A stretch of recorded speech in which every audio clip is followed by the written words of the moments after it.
Hello everyone and welcome to Nihonten Productions. I have more Dead Meat reaction for you today, and since it's Christmas, first of all, Merry Christmas to all of you and Happy Holidays to the other ones. Also, I kinda have a stuffy nose, so my voice might be a little bit different than usual. Don't mind it too much.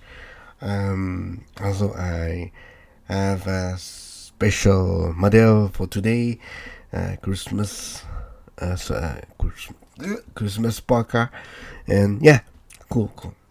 Okay, so we'll be watching Dead Meat's kill count of the first Gremlin.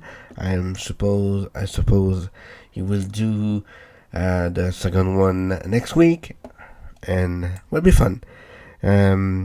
If you haven't watched my VTuber debut, which I did back in September, I mentioned that Gremlins 2 is one of the movie I've watched so many times that I could voice all the scenes in the movie. So yeah, kind of really good childhood memories for me. And also, the first movie has the same age as me. Yeah, I was born in 84 too. Kinda cool.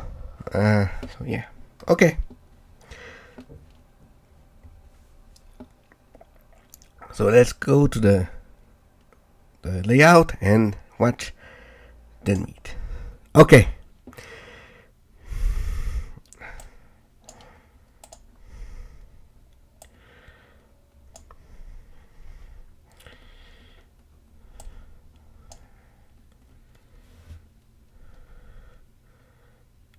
Okay, let's go. Let's go, James. Merry Christmas and welcome to the Kill Count. Merry Christmas. The victims in all our favorite horror movies. I'm James A. Janisse, and today we're looking at Gremlins, the classic 1984 horror movie. It Fuck certainly yeah. is not a horror film. Oh, I mean the classic 1984 Christmas movie. No, I can't bring it on at Christmas. It's not at Christmas. Just bring it on. Yes, it is. It's a Christmas movie. Right, okay, the classic 1984 movie. Gremlins was the second screenplay written by Chris Columbus, who would go on to write and then direct many movies thing of his you- childhood. Seriously. Next thing you say is that Die Hard isn't a Christmas movie? Come on. The guy's filmography is impressive. The script was found by Steven Spielberg, who was looking for movies to produce under Amblin Entertainment, the company he had recently formed with friends and fellow producers Frank Marshall and Kathleen Kennedy. Yes, that Kathleen Kennedy. Her career was long and successful before she became head of Lucasfilm. Spielberg chose Joe Dante to direct, believing he could Didn't know strike that. the right tone based on his previous films, Piranha and The Howling. Dante loves making movies with fantastical elements. Don't know Movies, why I said the ones that I know it. That you really can't see anywhere but in the movies. Between Columbus's script, Dante's direction, and Spielberg's guidance as executive producer, Gremlins wound up being a film without a genre. At once a gooey gateway into creature feature horror, and the heartwarming tale of a boy and his dog thing, who births a bunch of destructive monsters. I love the result. A movie that isn't tailored towards any specific demographic. Gremlins is happy being its own thing, and audiences were happy with it too. It was the fourth highest grossing film of the year and a pop cultural phenomenon of the 80s. And despite what Mr. Dante might have said, I think it makes for a damn fine Christmas movie. How many kills do you wind I up watch with? it every year. So yeah. What the hell? What happened to the video? Gremlins. Ah! Oh, hey little Nice. guy. Hey, sorry to crash the party, but I've got a kill count to film, so... Hey, you knocked down today's sponsor, Displate. You know, Displate, like, Displate. Oh my god. They're high-quality metal prints that you mount on your walls with magnets, so don't worry about knocking it down, man. Putting it back up is a breeze. Although, come to think about it, I have been meaning to swap this out for a spare, so thanks for the reminder, little guy. Nice Stranger Things. See, thanks to the magnet mounting system, it is easy as Another hell one. to swap Huh, them out. okay. And with 1.4 million awesome designs available, you can really customize it for any move. Sponsors are good. Okay, I see you're not completely sold. But what if I told you that for every disc plate you purchase, they'll plant a tree? I mean, even you have to breathe, right? Okay. Ha! Thought that would get you. All right, how about we make a deal? I'll buy you some disc plates, and you can let me finish this kill count, okay? Business. All right, thanks, little buddy. Yeah. All right, we'll work on that next. You can go to discplate.com/deadmeat to check out some Watch of my out, it favorite bites. disc plates, grab your own, and get a special discount. Again, that's discplate.com/deadmeat to see my picks and get a discount. How many kills do you wind up with when you don't take proper care of your pet? Let's find out and get to them. There's so many in the back. The movie begins with amateur inventor Rand Peltzer singing REM. That's me there on the corner. That's him at the stoplight, hawking his contraptions. He's led into Mr. Wing's underground pipe emporium, where he tries to sell the bathroom buddy, an all-in-one sploogin cube. His Chinatown visit becomes less Nicholson, more Saint Nick, when he decides he wants to buy a gift for his son, so he checks out the blue light special on this crying creature in the corner. We don't see the critter, but we learn what it's called, Mogwai. Singing. He does that sometimes. But they're mostly instrumental. Rand says he needs to have this creature for his son, but Mr. Wing shoots him down. Mogwai, not for sale. That's what they tell the record labels too. Rand ups his offer to a few hundos, but Wing ain't selling to nobody but Spider-Man. With Mogwai comes much responsibility. Screenwriter Chris Columbus named the creatures Mogwai, the Cantonese word for devil or demon, because of his fascination with stores like Mr. Wing's in New York's Chinatown. Fortunately for Rand, Mr. Wing's proto-short-round grandson vastly undervalues a brand new species. He meets Rand in the McAlley to close the sale and earn his coffee. He warns him there are 3 rules for Mogwai. No bright lights, don't get them wet, and most importantly, Never feed him after midnight. and yes, we all know the ambiguity of that last one. When does after midnight end? What about time zones or daylight savings time? I can't make any jokes about it that haven't already been made. In any case, at least Rand takes the rules super seriously. They literally made one in the He just wants second to one. kick back and remember the reason for the season. Title card. The Americana They acknowledged the loophole in the rules, so yeah. Kudos to them. opening credits go full Norman Rockwell as we're treated to snowball fights and, sentient Christmas trees. What the hell is this? It's Revenge! If the town of Kingston Falls looks timeless, it's because it was filmed at Universal Studios, on the same Clock Tower Square set famously used in Back to the Future. It has an air of obvious artifice to it, but that was fine with director Joe Dante. We wanted to stylize it to the point where it was obviously a backlot town, and it was obviously a place that's idealized, and it's not something that you have to completely believe in. It's a state of mind. That's also why they didn't bother trying to make fake visible breath. The movie was shot in the middle of summer, with faux snow made through various methods, including white gypsum sand, limestone, and ground up ice. Billy Peltzer's car be looking like a powdered donut thanks to all that spray-on snow, so he hoofs it to his job at the local bank, which is honestly a pretty sweet gig. Every day is bring your good boy to work day. Unfortunately, his mellow's about to be harshed by a woman looking to collect the bounty on a mutant killer snowman. It's the very Scrooge-like Mrs. Deagle. Mrs. Harris, the bank and I have the same purpose in life, to make money. Business! Deagle wants the dog dead for decapitating her decoration, and Billy, why, he can kiss her grits. Her mood sours further when Barney brings the house down on her wicked witch ass. Oh man, if that dog wasn't getting put down before, he sure as hell is now. Billy draws out his anger with animator Chuck Jones in a cameo. You're doing fine. Thanks. It works as a nod to Looney Tunes' early depictions of Gremlins. A constant menace to pilots are the Gremlins. The idea of Gremlins first came about in the 1920s as an explanation for mechanical failures in early aircraft. It inspired Roald Dahl, a World War II RAF pilot, to publish a children's book called The Gremlins in 1943. It's how Columbus landed on the name. His dad would blame Gremlins for their car troubles. He would always talk about the gremlins in the car that were causing it not to work. There was recently an action horror movie about these gremlins called Shadow in the Cloud, starring Chloe Grace Moretz. I thought it was pretty cool. Billy's co-worker Gerald Hopkins berates him for being poor, Might since take a look money's at all that. that matters to him. Well, money and hitting on the movie's love interest. Hey, Kate, you haven't seen my new apartment.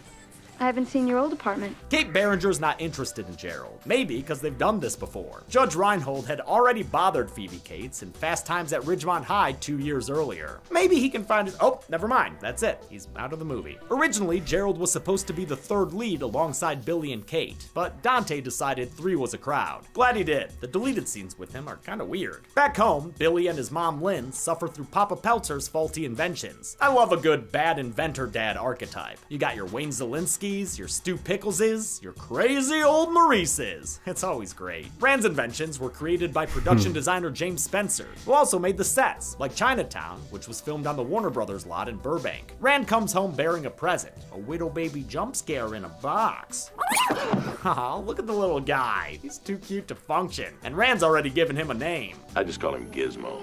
He seems to like it. Gizmo was an animatronic made by special effects artist Chris Wayless, who knew the job would be a huge challenge. This picture is by far the most ambitious thing I've ever worked on. The design originated with sketches by Columbus, with coloring input from executive producer Steven Spielberg. He asked for the Mogwai to have the same colors as his pet King Charles Spaniel dogs. It fell on the actors to treat Gizmo like a real animal, even though they could see the massive cable system coming out of him. It was even worse for Billy's actor Zach Galligan, since the cables were often routed through his clothes. While Gizmo's face could be swapped around, depending on if he needed to be smiley, frowny, or otherwise, his body movements were controlled by a variety of hand controls and joysticks. Of course, you can only fit so many motors inside a small Gizmo body. For more expressive close-ups, they created an oversized animatronic that was big enough to house the extra motors they needed. In some cases, they had to create oversized props to use with it, like a big old pair of 3D glasses. I know we learned about a lot of this animatronic stuff in the Chucky recounts, but like I said there, I never get sick of seeing behind-the-scenes videos and pictures. Finally, Gizmo's voice was provided by comedian Howie Mandel. Actually, this is my real voice. I do this so people don't make fun of me. Mandel came on after the movie was filmed and mostly edited, so he describes himself as a condiment on this already tasty film. You want your hamburger, but you go, it just needs mustard. This is the mustard. It all added up to a lovable character who's been imitated many times over, which is not always taken as flattery by the filmmakers. An eager camera flash from Lynn makes Gizmo do a silly one, so Rand informs his family of the 3 simple rules for dating his teenage Mogwai. For his part, Billy seems pretty chill about his new pet having commandments. He plays some tones for his pet alien before giving it a close encounter with a light. Kind of off to a crappy start, but hey, at least he can show Gizmo off to his friends, like Pete, who— wait, what the fuck? That's a child. What's this whole situation, Bill? Pete's actually the child of 80s horror, of course, since he's played by Corey Feldman. The same year he'd tell Jason to die, die, die. Pete didn't read the Mogwai rulebook, so he breaks rule 2 and gets Gizmo wet. Good job, TJ. You spilled dirty paint water on a possible alien life form. Within seconds, they're watching the miracle of childbirth, as Gizmo sires a full offensive line of hairballs. They're even worse than Lucy's. They looking much more evil, with a white little mohawk on the biggest one. What I love about Billy is how much he trusts his parents, since he immediately goes to tell his dad. Rand doesn't see a furry infestation, though. He sees an exciting new licensing opportunity. They might even replace the dog as the family pet. Aw, Rand, don't do Barney like that. You're a happy family. The hapless Peltzer patriarch, who's always working his fingers to the bone, is played by Hoyt Axton, a folk musician turned character actor. He wrote and recorded Joy to the World, which you probably know better from the Christmas-tinged cover by Three Dog Night. I love Axton's voice and natural performance, as did Dante, who let him reword his lines to his own liking. I want you to be happy, Joe. Okay, there's no reason I'm doing the picture. I don't want the money. I don't care about the thing. You don't want the money? Oh, great. Don't worry. Because it just so happens. Stumped by Mogwai sex, Billy asks his chem teacher Mr. Hansen to traumatize his pet again.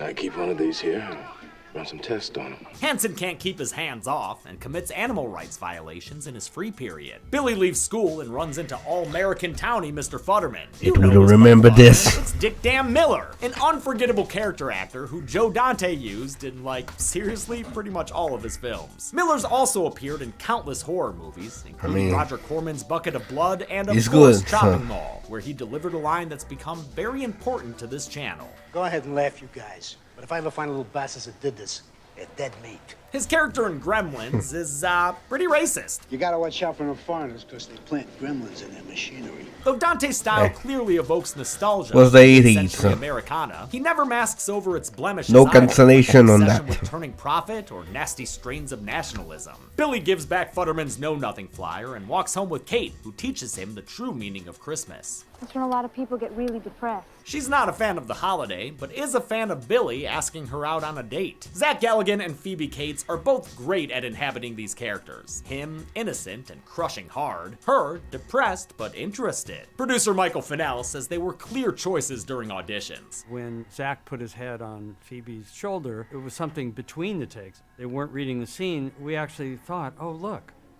He's already in love with her. Zach Galligan's actually been on the kill count once before, as a blink-and-you-miss-it victim in the Hellraiser 3 nightclub massacre. Damn. Back in Billy's penthouse, Gizmo watches the original invasion of Didn't the know Body that was him. Snatchers. Dante worked with its star, Kevin McCarthy, on Piranha, The Howling, and Twilight Zone the movie. Dante is a genre fan through and freaking through, thus all the Easter eggs and cameos in this film, like William Schallert from The Incredible Shrinking Man, Kenneth Tobey from The Thing from Another World, and The Time Machine from, The Time Machine. Other cameos include Harry Carey Jr. and Scott Brady, but I can't say I really know those guys, and I'm not gonna insult you by pretending. Gizmo's well-behaved enough for TV time, but this rowdy Moshquai pit has got the munchies. After double-checking that it's still a PM hour, Billy gives them an entire plate of chicken wings. But turns out the little rascals voided the warranty on his clock, meaning he just broke the third commandment, thou shalt not feed after midnight. His room gets a xenomorph Yas Queen makeover. He finds a similarly eggy situation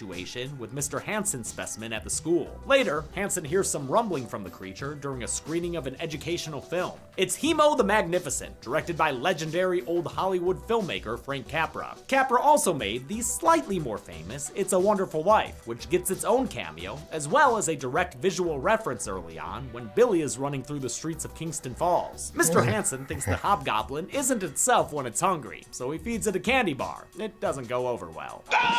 Billy reaches a science teacher too late to help. The gremlin has acquired its first victim for the kill count. Yo. He grabbed the sneakers, but not just the sneakers. Was Mr. Hansen juicing? I always thought that guy was natty. Billy T tries to phone home, but the gremlin does not accept the charges. It gets in one more jump scare attack before running away through the school's ventilation system. Back at the Peltzer House of the Future, torture! The dartboard idea came from the crew, who had good reason to fantasize about Gizmo's violent death. Everybody hated Gizmo because he was smaller than the other puppets and he had lots and lots of gears and things.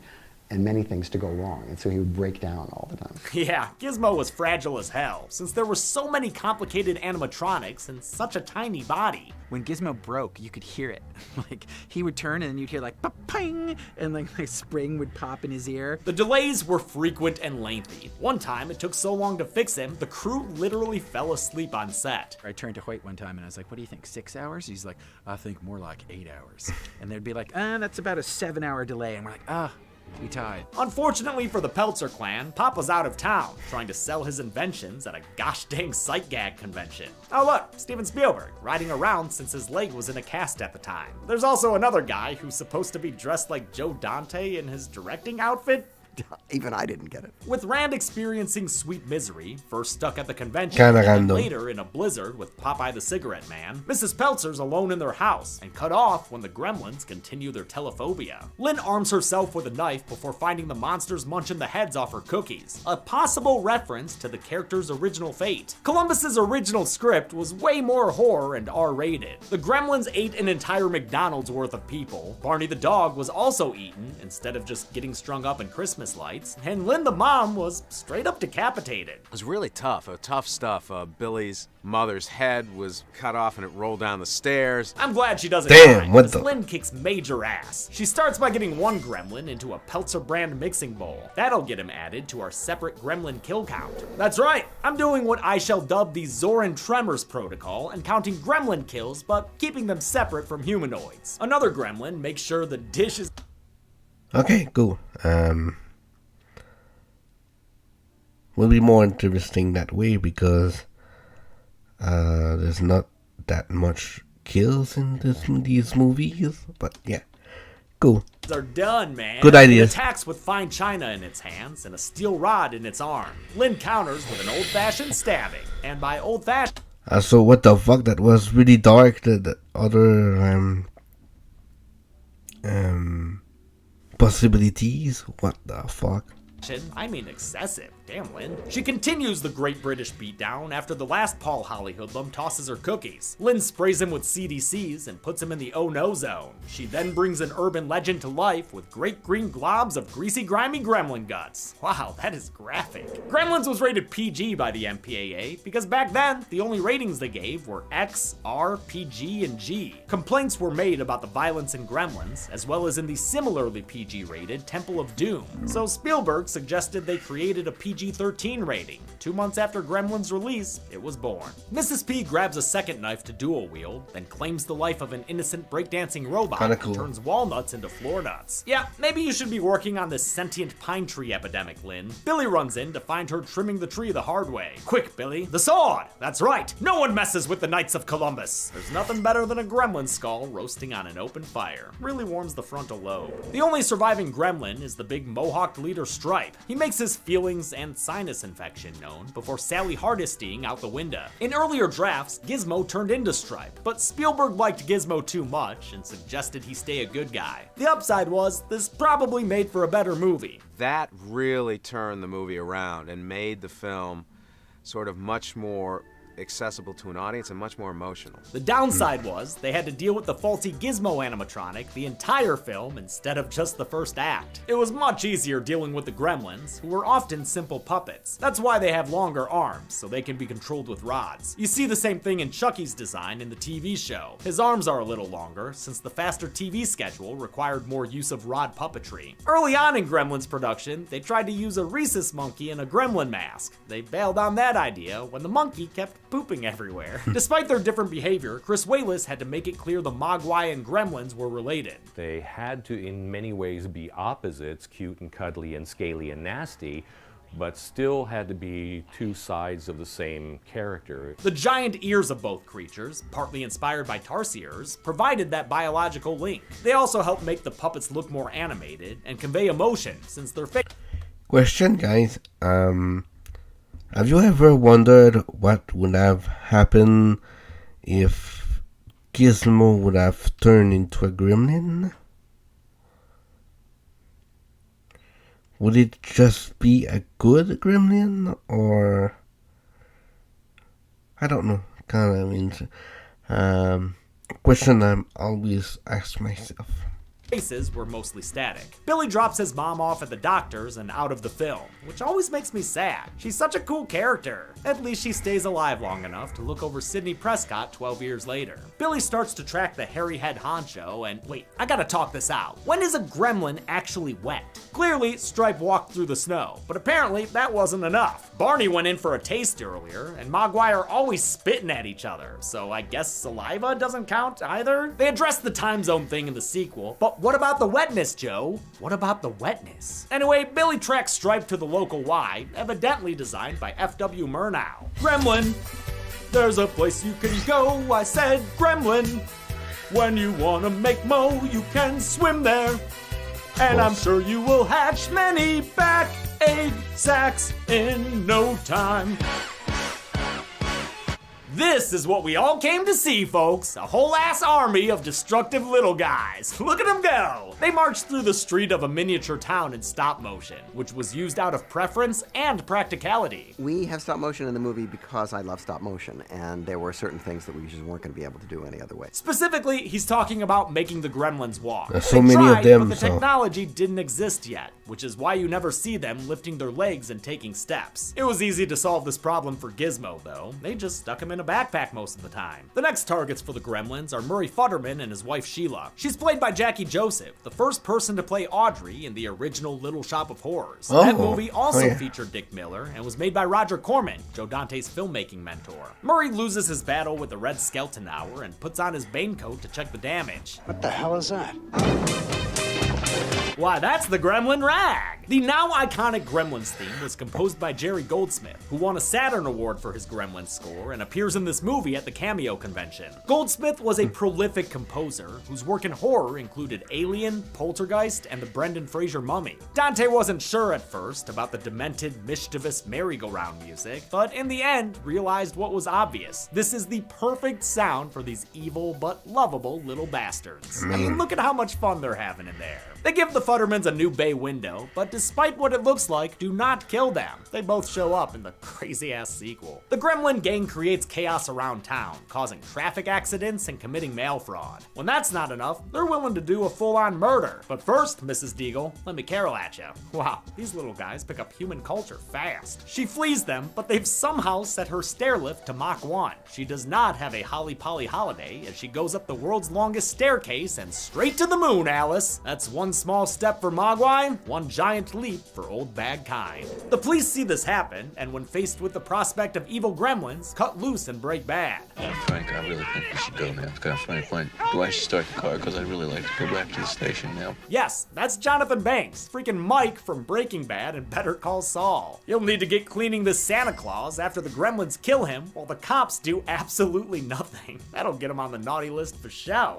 I won't count kills for many of the rest of the chaos going on, not even when the cops flip their car upside down. These car stunts are cool, but they don't look lethal. Billy and Gizmo head to a local bar named Dory's, which is where Gremlins You don't see a body. Higher plane of art. Even if There's it was no hell kills. for Dante to work with all these gremlin puppets. Just like Marvel. There were over 100 puppets, each with different capabilities and limitations. With them, I mean, they shot the whole joke book, y'all. We've got drunk gremlins, gamer gremlins, pervert gremlins, dated movie reference gremlins, timeless movie reference gremlins, liver failure gremlins, firefighter gremlins, Batman parent-killing gremlins, and even a gremlin who gets shot by Stripe, getting itself added to the separate gremlin kill count. This embarrassment of rubber riches was filmed after principal photography with the actors was done, during a 2.5-month shoot of nothing but gremlin puppets. By the end of it, Dante forgot what he was looking at. It was maddening.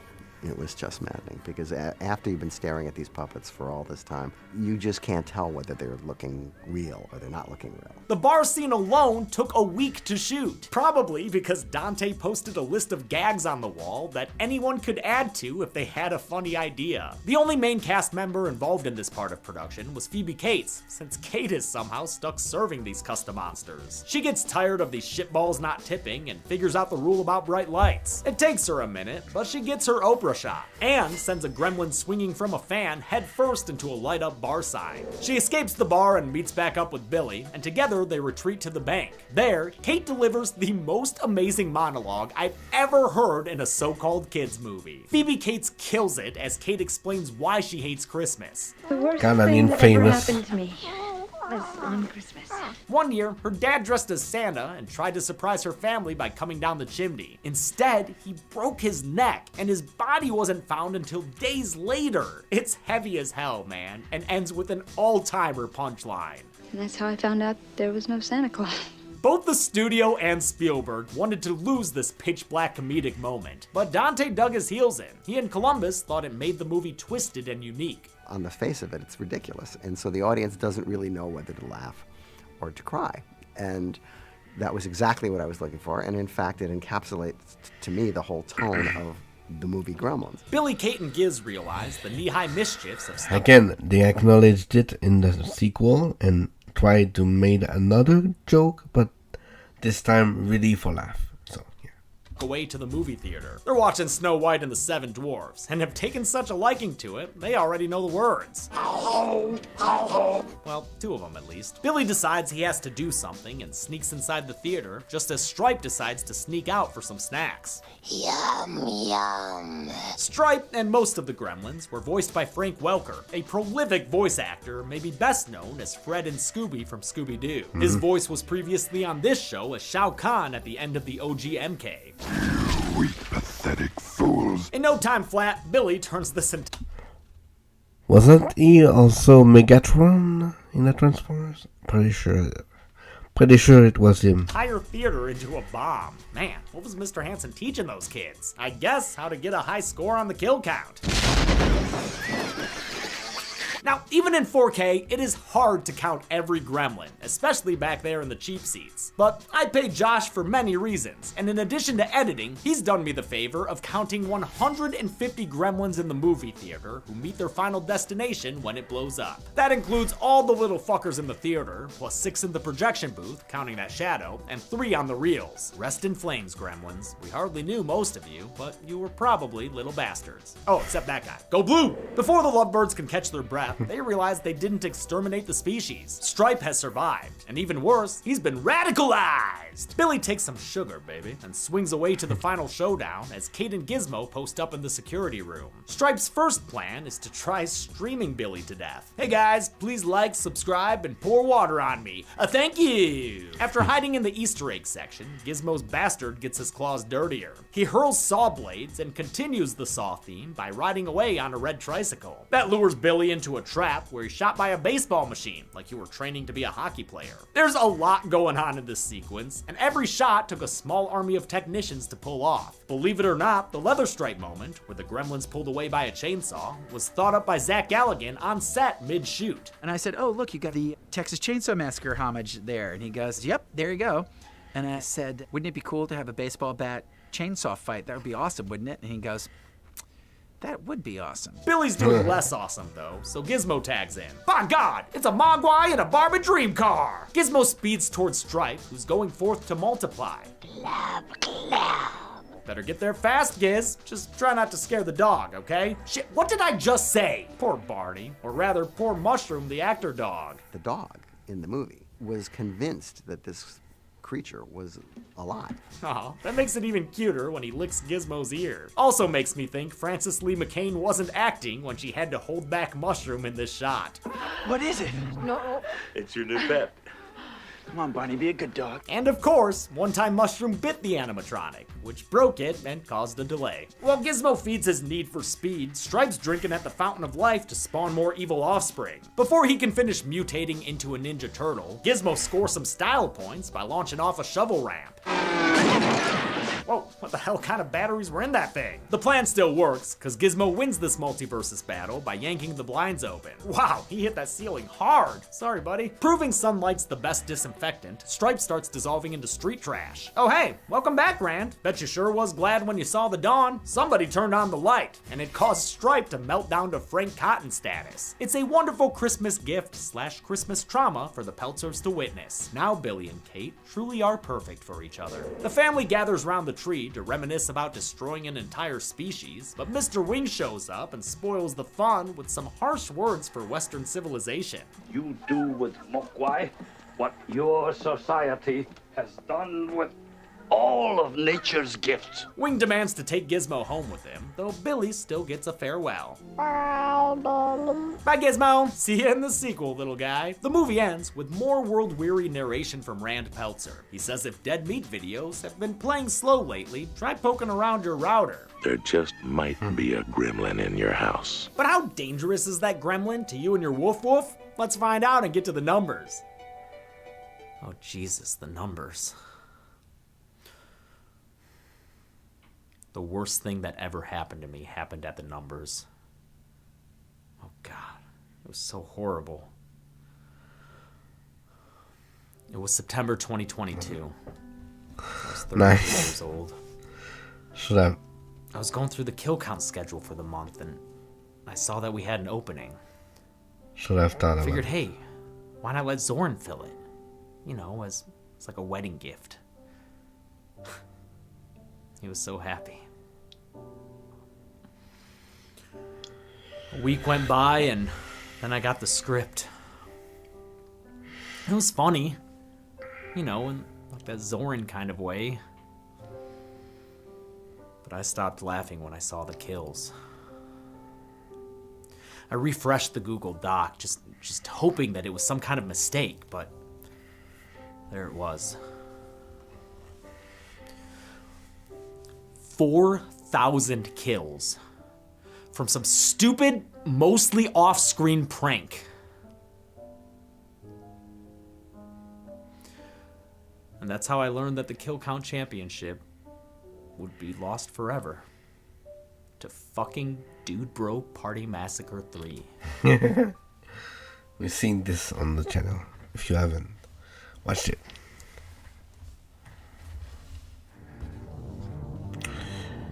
We counted 3 human kills in Gremlins, consisting of 2 human dudes and 1 human lady.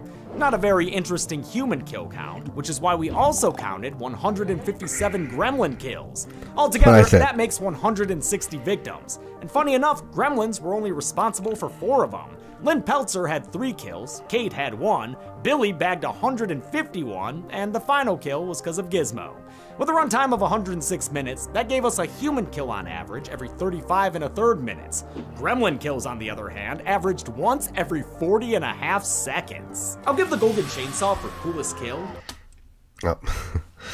That's what I thought. To the monster, the myth, the Mohawk Stripe. Motherfucker had a truly Hellraiser-esque skeleton, looking like Frosty the Snowman left out in the sun. It's gooey, it's gross, it's golden, baby. Dole Machete for lamest kill goes to Santa Claus. Mainly because, I mean, did they eat him? I'm not sure what gremlins do. And they had all winter to figure this out. And we've gotta reward this pop culture titan with its own award. The gold medal for greatest gremlin. My personal favorite, and inaugural winner of this award, is Bogart Gremlin. In homage to legendary actor Humphrey Bogart, this gremlin just seems to be done with it all. You really feel for him, surrounded by the juvenile antics of these lesser gremlins. I wonder. Oh, and for anyone about to leave a comment, Stripe wasn't eligible for this award. He'd be too easy a winner. Stripe rules. And that's it. Gremlins came out in 1984.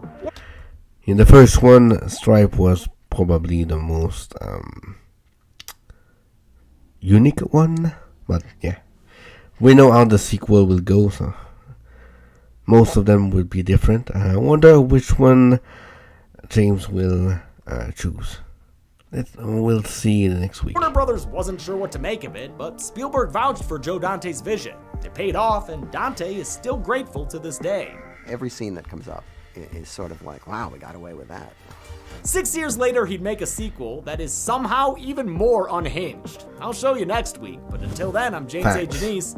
This has been The Kill Count. Thanks a lot for watching the Gremlins Kill Count, which, yes, is this year's Christmas special. One day I'll get to Anna and the Apocalypse, although a bunch of Christmas horror movies came out this year. Next year, December might be full. Huge thanks to our new assistant Fiona, who decorated this set. I've come in here multiple times over the past few days and just kind of stood and admired it. I love the fucking chaos of it all. Also, I'm dressed like Rand Peltzer. Did it play? Did you get that? Do you understand? I couldn't find my Gremlin shirt. I want to thank some patrons like Type 3 Screamer, Brond Kroll, Chase Deneen, Ghoul J, Stephen Raleigh, Phoenix, Kevin Beto, and Daryl Abney. Thanks, everyone. Be good people.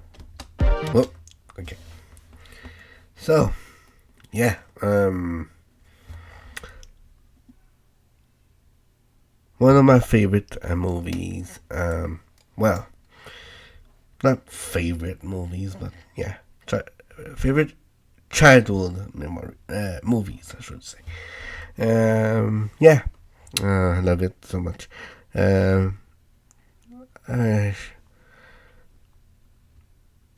Maybe, yeah, the second one might be a little bit higher. A little bit, just because, yeah, like I said earlier, the Gremlins are different, and yeah, so many different species of gremlins with all the crazy potions and everything. Yeah. So was a good video. I agree with the awards. Like he said, giving the best gremlin for Stripes would have been too easy. So yeah, giving it to one of the ones in the bar scene was a better choice because they are more underestimated, I should say. Yeah. Overshadowed by Stripes. So yeah. Okay. Okay, so if you made it this far into the video, subscribe to the channel if you haven't, and leave a comment, leave a like, Tell me if you have seen Gremlins and its sequel. What do you think about it? Do you love the movies or not? Whatever. Yeah, okay. What is your favorite, childhood movie? Yeah, tell me in the comments. Okay, and again, this video will probably be released or uploaded, I should say, the 25th, and I have nothing in mind for the upcoming week for reactions, unless something comes up. But yeah, I've seen something interesting that might make a good video related to one of my favorite band. It would be slightly different than my usual reaction, but yeah, kind of cool. It would be a fun watch, I think. I will see what I can do when the time comes. But yeah, okay, so thank you for watching the video, and come back for more content on the channel, and see you on the next video. Bye bye.